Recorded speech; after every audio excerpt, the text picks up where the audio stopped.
प्रिय दर्शकों, आज आप सभी को मैं हस्तरेखा के द्वारा आप किस प्रकार जान सकते हैं कि आपको साढ़े साती, ढैया या शनि की महादशा में किस तरह का प्रभाव मिलेगा। आपको साढ़े साती का समय सफलता देकर के जाएगा, आपको राजा बनाएगा, या फिर आपको असफलता का सामना करना पड़ेगा, नुकसान या गरीबी का सामना करना पड़ेगा। इन सभी की जानकारी आप अपने हाथों को देख करके आसानी से जान सकते हैं और मैं भी आपको आज की इस वीडियो के द्वारा यही सब बताने वाला हूं। इसीलिए आप वीडियो को ध्यानपूर्वक देखें। आइए वीडियो प्रारंभ करते हैं। सर्वप्रथम, अगर आप साढ़े साती का विचार कर रहे हैं तो उसके लिए आपको 3 बातों पर ध्यान देना है। सबसे पहले, जैसा कि आप सभी जानते हैं, साढ़े साती शनि के कारण लगती है। शनि आप सभी जानते हैं कि एक राशि के ऊपर 2.5 वर्ष गोचर करता है। जब यह आपकी राशि से एक राशि पहले और एक राशि बाद गोचर करता है तो यह जो पूरा समय होता है, इस समय अंतराल को साढ़े साती कहा जाता है। इसीलिए आपको अगर साढ़े साती का विचार करना है तो अपने हाथ में इस मध्यमा उंगली को, यह जो मिडल फिंगर है, इसको देखना है, क्योंकि इसी उंगली को शनि की उंगली कहा जाता है। और इसी के नीचे, इस मध्यमा उंगली के नीचे यह जो इतना भाग होता है, यह शनि पर्वत होता है। तो आपको अपने हाथ में इस पर्वत को देखना है और इस उंगली को देखना है। अब उसमें क्या क्या विचार करना है अभी मैं आपको बताने वाला हूं। इसके अतिरिक्त दूसरे नंबर पर आपको जिस बात का विचार करना है वह है चंद्रमा। आप सभी जानते हैं कि साढ़े साती जो लगती है वह चंद्रमा को लगती है। जब भी शनि का गोचर चंद्रमा के ऊपर होता है या एक घर आगे या एक घर पीछे होता है, तब ही साढ़े साती लगती है। तो इसीलिए आपको अपने हाथ में चंद्रमा की अवस्था को भी देखना है। हाथ में यह जो भाग होता है हथेली के इस ओर का, यह चंद्रमा का पर्वत होता है। तो आपको इसकी स्थिति पर भी अवश्य से विचार करना है, तब जाकर आप देख पाएंगे कि आपको साढ़े साती किस तरह का परिणाम देंगी। अब आपको हस्तरेखा से कैसे देखना है, आइए मैं आपको एक एक करके बताता हूं। सबसे पहले आप देखिए अपने शनि पर्वत को। शनि पर्वत पर आप इस पर्वत को, इस भाग को अपने हाथ में दबा करके देखिए। अगर यह भाग जो है, इतना जो हिस्सा है हाथ का, अगर यह आपको अधिक दबा हुआ नजर आता है या फिर बहुत अधिक उठा हुआ नजर आता है तो यह शनि पर्वत आपका दूषित है, उसे कमजोर शनि कहे जाएंगे। तो इसीलिए अगर यह पर्वत दबा हुआ हो या बहुत अधिक उठा हुआ हो तो यह जीवन में परेशानी का सूचक है। और ऐसी अवस्था में आप यह देख पाएंगे कि साढ़े साती में, ढैया में आपको अशुभ परिणाम मिलेगा। लेकिन अगर आपका शनि पर्वत समतल अवस्था में है, न उठा हुआ है और न ही दबा हुआ है, सुस्पष्ट, हाथ लगाने पर थोड़ा कड़कपन लगता हो, तो ऐसा शनि पर्वत आपको सफलता देगा। इसके अतिरिक्त आपको यह जो मध्यमा उंगली है, इसका विचार भी करना है। अगर यह मध्यमा उंगली आपकी एकदम सीधी है, ना इधर झुकी हुई है ना ही इधर झुकी हुई है, सीधी स्ट्रेट साफ सुथरी आपको यह मध्यमा उंगली नजर आती है, तो ऐसी मध्यमा उंगली भी शुभ शनि की निशानी है और इसके चलते भी जीवन में साढ़े साती आदि में शुभ परिणाम मिलता है।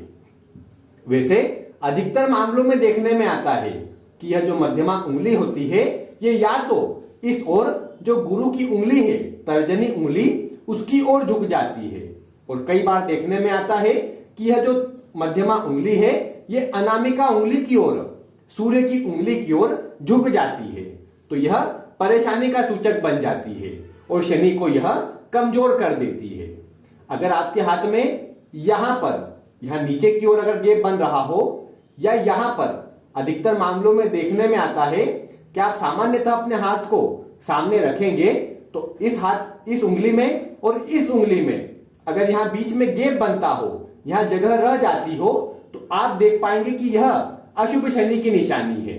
इसके चलते कार्य में भी अधिक मेहनत करनी पड़ेगी, पिता से संबंध भी अच्छे नहीं रहेंगे और आप अपने जीवन में यह भी देख पाएंगे कि साढ़े साती में ढैया में आपको अशुभ परिणाम मिलेगा। इसीलिए आपको इस उंगली का और इस शनि पर्वत का अवश्य से विचार करना है। अब सामान्यतः तो आपने देख ली, इसके अतिरिक्त इन पर बन रहे शुभ और अशुभ चिन्ह भी आपको देखने चाहिए। जैसे अगर आप देखते हैं कि यहां पर पूरे हाथ में या उंगली के किसी भी पोर के ऊपर इस तरह की आड़ी रेखाएं हैं, या फिर शनि पर्वत पर कोई रेखा बनी है उस पर भी इस तरह की आड़ी रेखाएं हैं, एक है या दो है या केवल बहुत सारी रेखाएं द्वारा आड़ी रेखाएं ही बनी हुई है, तो अगर आप इस तरह की अवस्था देख पाते हैं तो यह भी आपके शनि को कमजोर करने वाली है और इसके कारण भी साढ़े साती में ढैया में शनि की महादशा में अशुभ परिणाम आपको मिलता नजर आएगा। वैसे यह जो आड़ी रेखा यहां पर मैंने बताई है यह समय समय पर आती है और समय समय पर चले जाती है, तो इसीलिए जब साढ़े साती और ढैया आदि लगने वाली होती है तो उसके समय पर भी यह आड़ी रेखाएं अपने प्रभाव में आ जाती है, आपके स्वास्थ्य को कमजोर करेंगी। अगर जैसे ऊपर वाले भाग में है तो आपके स्वास्थ्य पे खर्चे होंगे, बीच वाले भाग में है तो आपको कर्जा लेना पड़ सकता है, धन का नुकसान हो सकता है, और अगर नीचे वाले भाग में है तो आपको अपने किसी संबंधी से आपके रिश्ते खराब हो जाए, किसी से विवाद हो जाए, यह भी आपको देखने को मिल सकता है। यह तीनों का अलग अलग प्रभाव मैंने आपको बताया, और अगर यहां पर हो तो यह धन आगमन में और धन को लेकर के चिंता को बताता है। इसीलिए आपको अपने हाथ में सभी स्थिति का विचार करना है।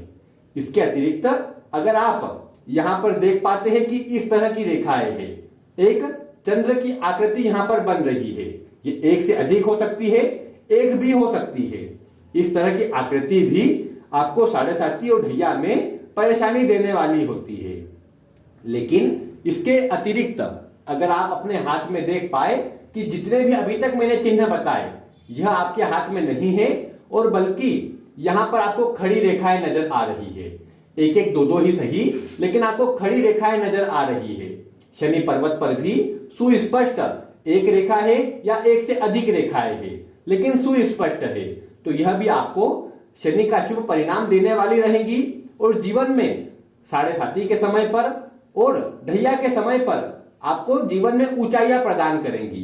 कई बार आप लोगों को देखते हैं कि साढ़े साती और ढैया आसमान छुआ देती है, सीधे अर्श से, माफ कीजिएगा, फर्श से अर्श पर ले जाती है। तो ऐसी रेखाएं कई बार इस तरह की बनती है।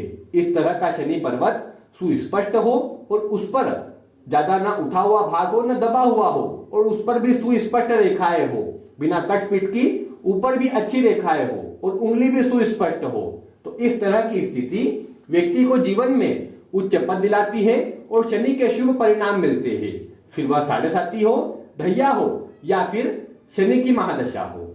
लेकिन अगर इसके विपरीत है तो आपको अशुभ परिणाम अधिक मात्रा में मिलेगा। इसके अतिरिक्त आपको यहाँ चंद्रमा की स्थिति भी देखना है। अगर चंद्रमा के ऊपर भी यहाँ पर अधिक क्रॉस की आकृति बनी हुई है, कुछ इस तरह की रेखाएं हैं या फिर इस तरह के जाल बने हुए हैं, कुछ अधिकतर रेखाएं यहाँ नीचे की ओर आ रही है, तो यह सब भी अशुभ चंद्रमा की निशानी है। और इसके अतिरिक्त आपको समय समय पर जो अशुभ चिन्ह बताए हैं, जैसे क्रॉस का चिन्ह या तिल या फिर जाल की आकृति, इन सभी प्रकार के अशुभ चिन्ह अगर आपको यहां पर नजर आते हैं चंद्र पर्वत पर या फिर यहां शनि पर्वत पर या चंद्र पर्वत पर कहीं पर भी नजर आते हैं, तो यह जीवन में परेशानी का सूचक है। आपके मन को साढ़े साती अधिक अशांत करेंगी, स्वास्थ्य में कमजोरी देखने को मिलेगी और विभिन्न परेशानी आपके साथ बनी रहेंगी। ऐसी ही रोचक और ज्ञानवर्धक वीडियो देखने के लिए आप चैनल को आज ही सब्सक्राइब कर लीजिए, ताकि आपको आगे आने वाली वीडियो शीघ्र अतिशीघ्र मिल सके। आज की वीडियो में बस इतना ही। वीडियो देखने के लिए आपका बहुत बहुत धन्यवाद।